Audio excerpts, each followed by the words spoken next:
All right, hope everyone's doing well today. This is day 2 of the Great Smoky Mountain Adventure.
Buddy.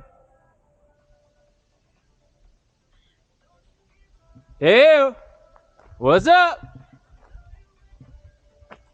Hello, coming through. Hey, whoop, whoop, whoop. What's up? What's up? What's up? What's up? So, I heard something big back there in the woods, and I didn't like it. It was big. It could have been a deer. I don't know, but it was bigger than a deer, I think. I'm a little bit nervous about running by myself here in the Smokies. I know it's pretty rare, but there are black bears, and I really don't want to have an encounter. So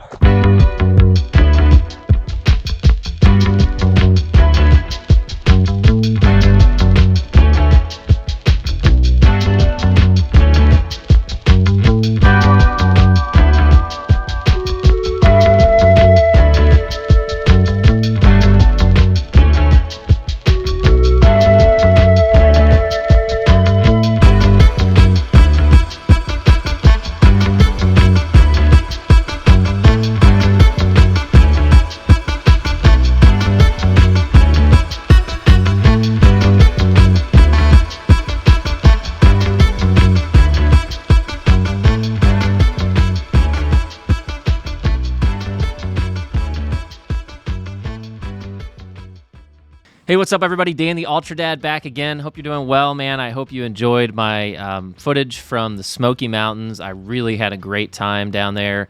The family, we were able to test out our camper a little bit. This will be the same camper that we take to out west this summer. So it really went well. No major issues. As you saw, I really enjoyed the runs. They were just amazing. I mean, the mountains are a very special place. And the Smoky Mountains, the Great Smoky Mountains, is actually a national park. The Great Smoky Mountain National Park is really, really cool.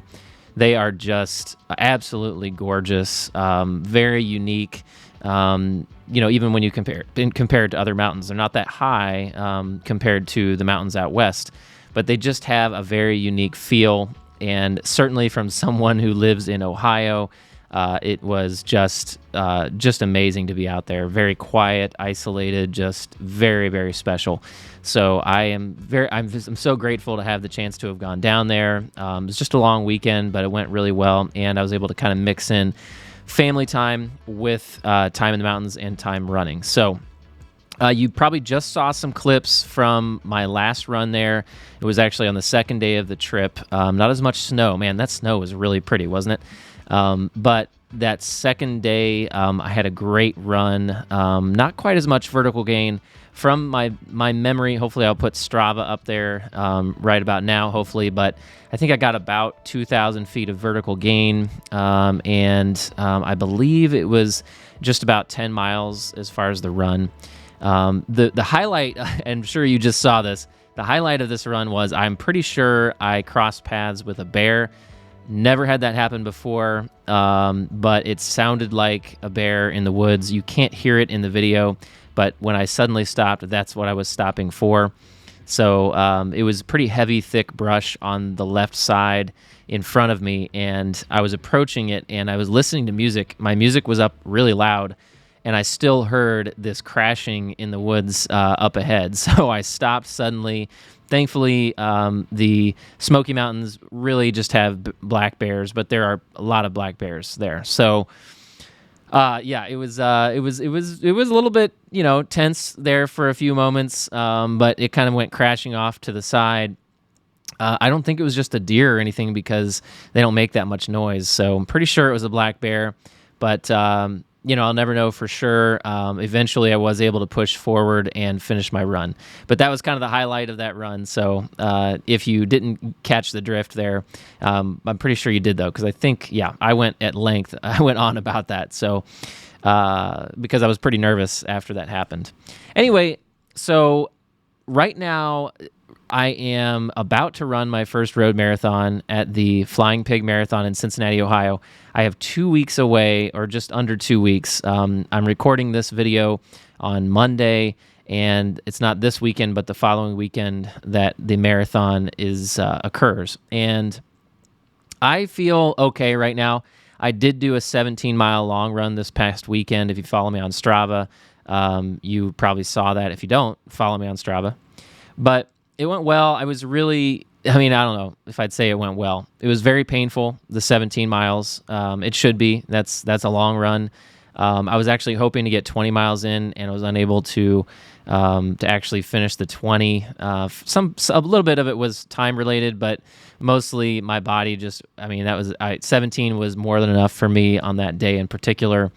I started out, struggling a little bit in the run, so it wasn't my best day, but I was able to push through and get a somewhat respectable 17-mile long run in. So for the marathon itself in 2 weeks, we're going to have to see. I'm definitely going to need to mentally prepare for the pain, and that's, of course, that's why you do the long runs to kind of adjust to the fact that it's very painful at the end of the marathon, and that's the way it should be. But we're just going to have to see how it goes. This weekend, I'm going to try to get some kind of long run in, but I'm not going to push it too hard.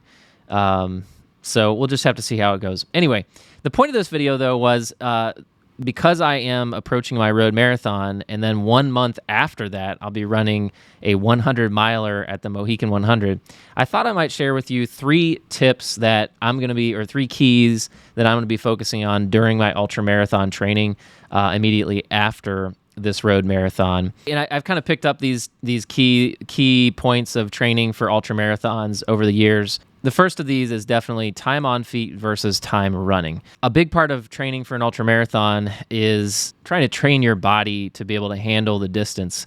Now, of course, ultramarathons vary in length. Some are only 50 kilometers, 30 miles. They go all the way up to 200 plus miles. But when you're talking about a 100 miler like I'll be training for, time on feet is more important than time running. So that is the first key. And what I mean by that is, even if you're not running, being on your feet for, 6, 10, 12 hours at some point in your training block is really important to do. So, for me, that means I'm going to need to do probably 100K before my 100 miler. I don't have to do that far, at least 50 miles or about 12 hours. I'll do that as I get somewhere in mid-May, I'll have to do that. But that's also, there are a couple of reasons you do it, but number one is mostly to simulate for your body what that feels like. Because if I thought a road marathon hurts, 100 miler really hurts as you get deeper into the race. And so by doing a 10 or 12 hour training run, it definitely helps simulate for your body what that's going to feel like at the real thing during the race. But the key is it's more important to have that time on feet than actually running. So if you can only run 15 or 20 miles at one time or 10 miles, it's more important to run and walk as you train for your ultra than actually trying to run the entire distance. So whatever it takes, getting that time on your feet is a major key to ultramarathon training success. The second key point that I'm going to be focusing on is training for vertical gain. And this is something that I have failed miserably with in the past. It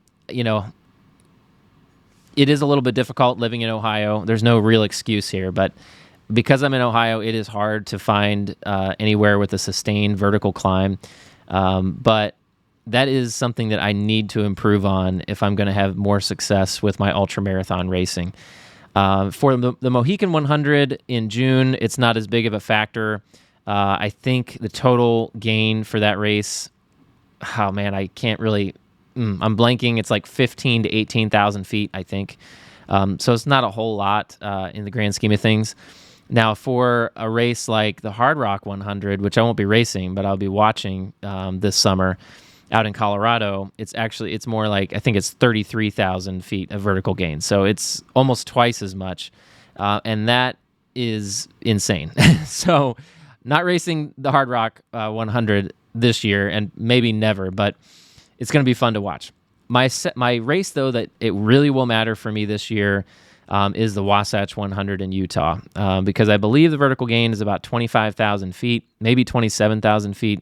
So training for vertical gain is going to be really, really important and crucial to success at the Wasatch 100. Those hills can just beat up your quads, beat up your hamstrings as well. And it really can make a difference with your training. I learned that the hard way at the Cruel Jewel 100 last year. As you've seen, if you haven't, check out my video, upper right-hand corner. But it pretty much washed me out at 50K. That's 30 miles of the 105-mile race. Yeah, it wasn't pretty. So and the reason is I didn't train hard enough for the vertical gain. Where people I knew, like Ryan Clayton, who successfully finished the race, were doing lots of work on treadmills with steep inclines set for hours and hours. I didn't do that. I don't have a treadmill that can do that. I have a few places that I can train for vertical gain. It's mostly involving hill repeats, but I'm definitely going to have to hit that hard this summer if I'm going to have success at the Wasatch 100. So training for vertical gain is very important. Of course, you want to train to the race. For the Mohican 100, it won't be as important, but it will become much more important as I move through the summer. The third big key for me with my ultra training is back-to-back long runs. And this is something that, it's not rocket science, but it really does work well to help your body grow accustomed to the distance that you're going to have to run, especially when you're getting into the 100-mile races. For me, doing basically doing a 50K and a 20 miler, so a 30 and a 20 back to back is really key to having success in a 100-mile race. And of course, doing it maybe like 3 weeks before the race. You don't want to do it too close to your 100-miler. But that helps you avoid injury. You're not pushing yourself into oblivion on a training run, but it also helps you build up to the time on feet that you need to be successful in a 100-miler. So I use the back-to-back long runs to approach that weekend where I'm going to do the one long run, and then I hit a 50-miler, something like 2 or 3 weeks, 3 weeks or 4 weeks. I keep saying 2. I can't do that. I can't do it in 2 weeks ahead. That's the dumbest thing ever. 3 weeks before my 100-mile race. So let's apply this to my training plan right now. So after the marathon, I'm going to have to really get into ultramarathon training in a very big way right after the marathon. So we're probably looking at, I probably can't do a 50-miler 1 week after my road marathon, but I probably need to 2 weeks after, because I only have about a month to get ready for the Mohican 100. And we'll just have to see how it works. I've never really condensed my training that much for an ultramarathon. Anyway, this video has gone way too long, but I wanted to share with you a little bit about how my trip down to the Smoky Mountains went, and then also a few thoughts about my ultramarathon training and some keys to a successful training block for an ultramarathon. Hope you enjoyed the video. I know my videos have been a little bit sparse recently. It's just been really busy. Thanks for having some patience with me. And once again, thank you very much for watching this video to the end. And if you have done that, definitely hit the like, thumbs up, hit the subscribe button if you can. That is much, much appreciated. All right. Well, hope you're doing well. Hope your training's going well. We will catch you in the next one.